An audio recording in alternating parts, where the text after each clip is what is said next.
Hey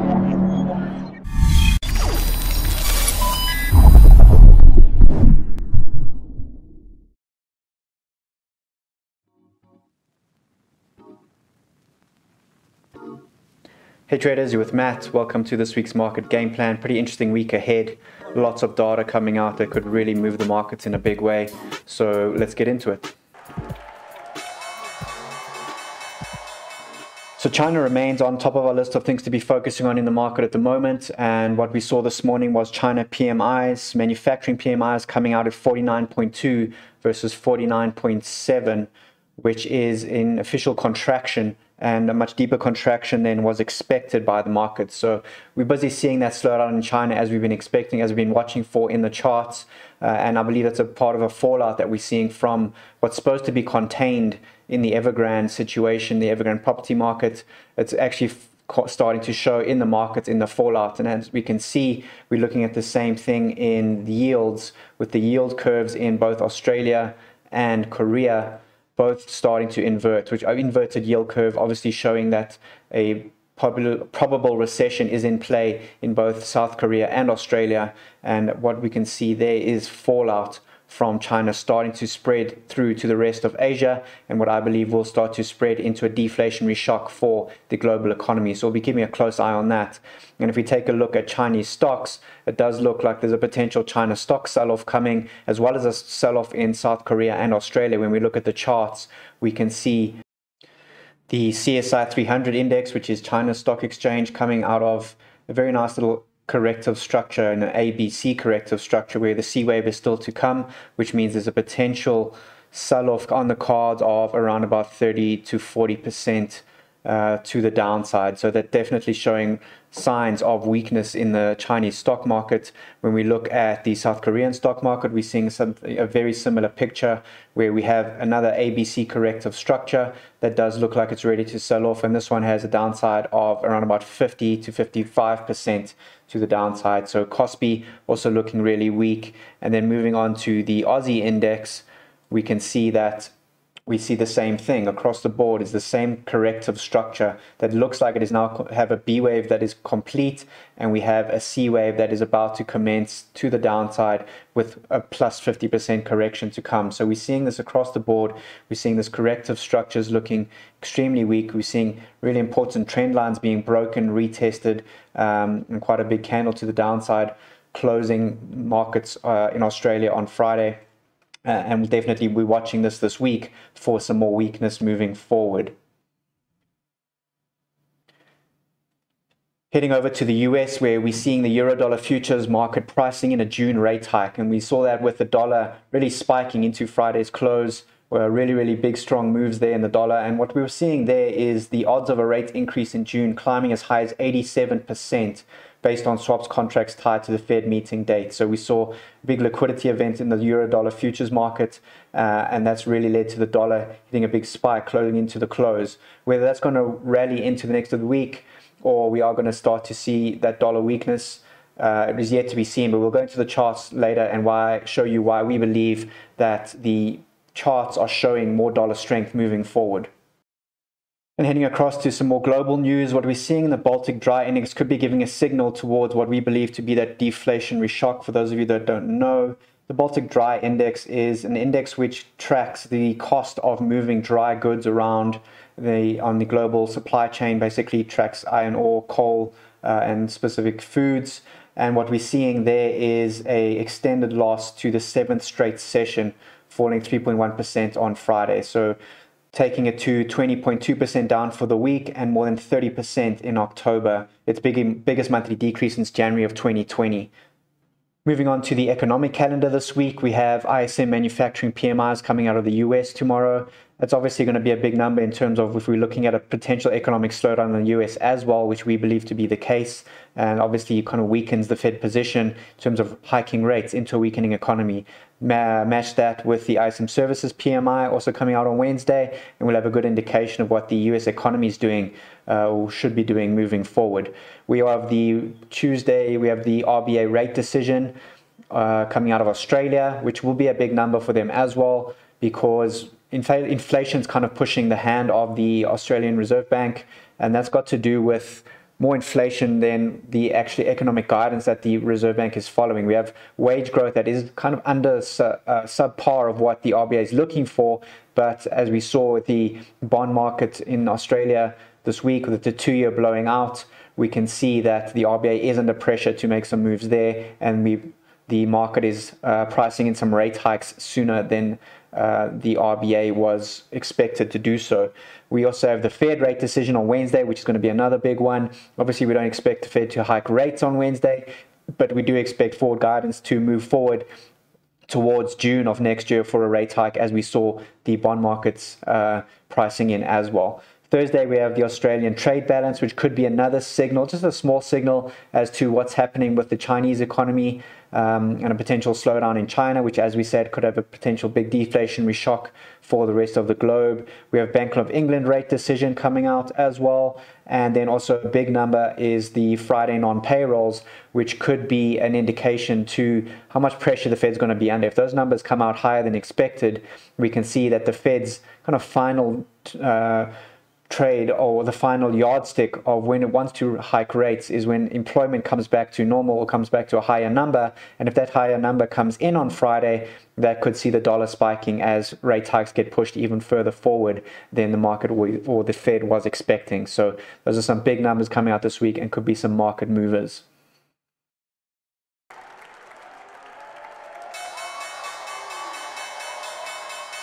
Having a quick look at the charts this week, starting with the DXY, we still have this potential structure that resembles dollar weakness for the coming weeks and potentially the rest of the year. But as we said, we have a more kind of push towards a dollar strength story moving forward. But it all really depends on what this DXY is doing. What we're seeing across the other dollar pairs is dollar weakness, but we can't ignore this DXY structure that's laid itself out as potential dollar weakness moving forward. When we go all the way into the hourlies, we can see how the week ended with a really, really strong move in the dollar to the upside as that rate guidance moved forward in the futures market, in the Euro futures market, and kind of leans towards a corrective structure that resembles further downside to start the week. But if we continue to see dollar strength heading into the beginning of the week, and especially if we cross this 94.57 level, then we're definitely looking at dollar strength moving forward, as we can see in something like the pound, which is moving towards more of a dollar strength, or like as we said, dollar strength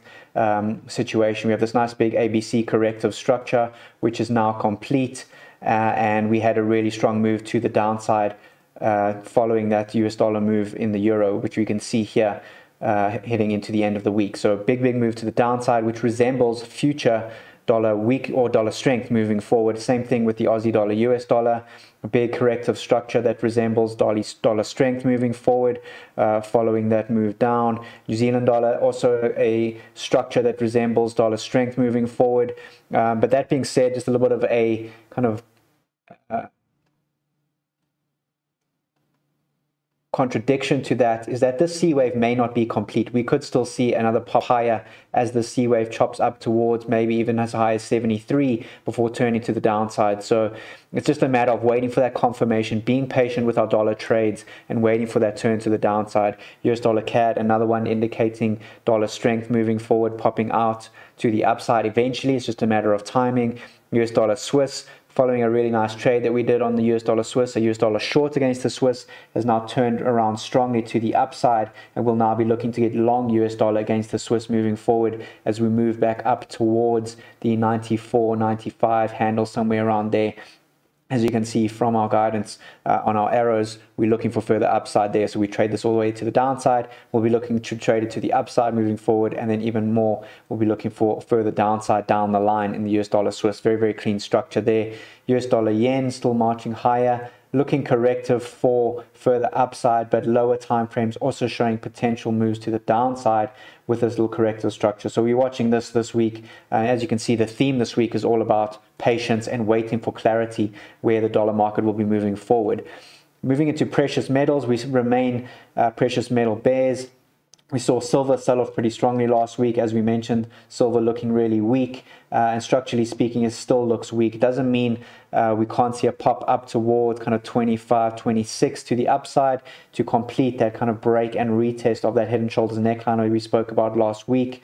But the price action we saw this week the previous week was pretty bearish. So we're watching for a lower time frame structure to signify exactly what's happening here. Already what we're seeing is a structure that resembles further downside moving forward. But again, lower time frames aren't as accurate as higher time frames, and higher time frames resemble a potential move higher up towards 25 is still to come. So again, it's a wait and see, waiting for clarity from the price action on the lower time frames, and we'll wait and see what happens there. Gold is another one that looks like turned to the downside. That's why I'm leaning towards dollar strength and precious metal weakness still this week. Really big candles to end the week to show that gold weakness. Copper, same thing, really big strong move from the highs at 4.80 all the way down to 4.35 per pound, and we are seeing continuation to the downside out of that bearish structure which we've been talking about for some time now. And then platinum showing the same thing, a nice big ABC corrective structure, and a strong move to the downside last week indicates further downside to come in precious metals. Beyond that, we have a close eye on oil, which is looking more corrective for further upside. It just looks like we're correcting in here. We obviously had some big moves to the upside from this bigger correction that occurred late August, early September. So we can expect to be correcting for some time. But on the lower time frames, we're showing a potential correction that is now complete and popping higher. I'm not hugely stuck on this trade. I am trailing my stop fairly tightly, already sitting at 82. Upside target remains at 100, but I wouldn't be surprised if it starts to fade before then. We'll be keeping a close eye on that moving forward.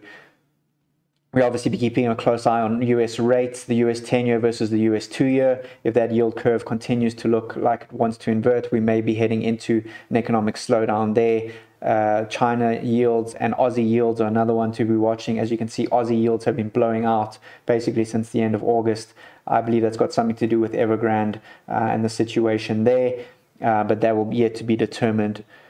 And then finally, as we mentioned, some of the EM stocks, especially China, looking fairly weak. We can take a look at Hong Kong. The Hong Kong index also looking really weak, coming out of a nice big ABCDE corrective structure, looking for another leg lower. As you can see, last week was pretty bearish for the Hong Kong. We're keeping a close eye on the Kospi, as we mentioned. We're looking at the SET, the stock exchange of Thailand, which is also showing some bearish momentum to the downside. We're definitely starting to lose the upside momentum at the very least.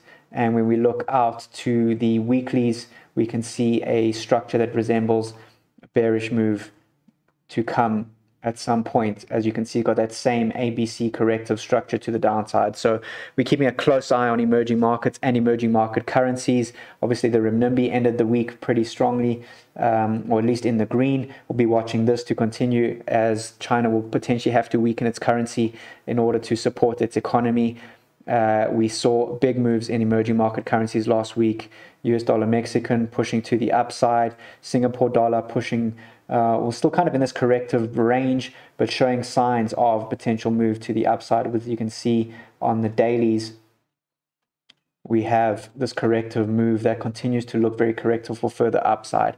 The ZAR blew out last week with really strong moves all the way from 1435-ish, topping out at around about 1535. So a full rand to the upside, just showing you how we're popping up in those emerging market currencies. US dollar Brazil, another one, kind of mixed week, but ended the week with a really big bullish engulfing candle on Thursday, which could indicate further upside. Then the ruble also moving to the upside, very big bullish engulfing candle on Wednesday, followed by a follow-on candle on Friday. So we're seeing these emerging market currencies under pressure. Korean won is another one, a little bit of a lower time frame corrective structure that indicates further upside to come. And as you can see, another bullish engulfing candle in the Korean won. And then Bitcoin's still kind of sideways, chopping around, very undecided where it wants to go. I'm very unsure of where it wants to go, to be honest. When we look at the lower time frames, we're seeing pretty decent move off the highs, and we're going into a pretty choppy corrective move, which may end up resembling an expanding triangle for further downside moving forward, but that's kind of undetermined at the moment. We'll be keeping an eye on that and informing our members of what we expect to happen on a day-to-day basis. Basically, when we look at something like Cardano, which has the clearer structure, we have a bit of a corrective structure that resembles a slight pop in the short term up towards perhaps as high as 240, but then generally speaking more downside, because this is a corrective structure which indicates further downside. It's a corrective ABC, nice complex B wave. We look for a C wave to pop us up towards 240 and then a turnaround there. So we can maybe expect the same thing in the Ethereum and Bitcoin markets and the rest of crypto moving forward. So that's just something to have an eye on. And then our last thing that we're keeping an eye on is this Thomson Reuters CRB index. If oil continues to march higher, we can expect the CRB to continue to march higher. We believe the CRB is going to top out at around about this 260 level and then turn to the downside. And this is exactly what we saw in 2008. And this is the markets we have our eye on, because it is going to be a clean indicator as to what to expect in the markets versus inflation versus deflation. In 08-09, we obviously had a massive response from central banks, which pushed that inflation narrative, and we saw the CRB index march higher all the way into 2011 before we had the European debt crisis and Greece defaulting on its debt, which led to a big deflationary trade over the next 10 years, with the CRB index basically in a bear market all the way down towards March 2020, where we had another event in the economic crisis. We had central banks responding, and we now have that inflation narrative, which I believe is going to unfold all the way up towards this 260 to 270 region, where we're going to get another deflationary trade, I believe, coming out of emerging markets, especially China, and then we're going to go back towards that deflationary move to the downside, as I remain on team transitory and believe this economic event is going to be a deflationary shock, pushing things lower, and then eventually we will unfold into that real inflationary drive higher once that all unfolds. So watching for that deflationary trade from Chinese markets moving forward, and CRB index responding in kind. That's why we think the Baltic Dry Index turning over could be the first signs of that deflationary trade, but we'll have to wait and see how that plays out for basically the rest of the year. So cool, guys, that's it. Hope you have a great week. Stay nimble. These markets are going to be pretty bumpy this week, I believe, with the news that's coming, so just be careful about that. Members, we'll see you in the members area tomorrow morning. If you're not a member and you would like to sign up, we have our Trading Academy, which is doing extremely well with some great content on there.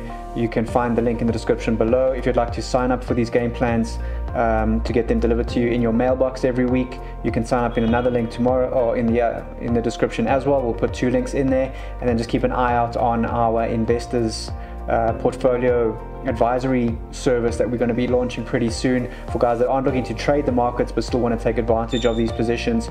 We'll be offering a long only service which allows for you guys to take advantage of these markets without having to look at the markets on a daily basis like we do. So we'll put in the work for you and allow you to reap those rewards. So if you're interested in that, you can find more at follow me on Twitter at senecalytics.com. We'll be launching soon, or keep an eye on our website at senecalytics.com to stay tuned. And we'll also, if you sign up for our game plan emails, we'll send you an email regarding that once we launch. So we'll see you then. Cool, guys, have a good one. We'll chat soon.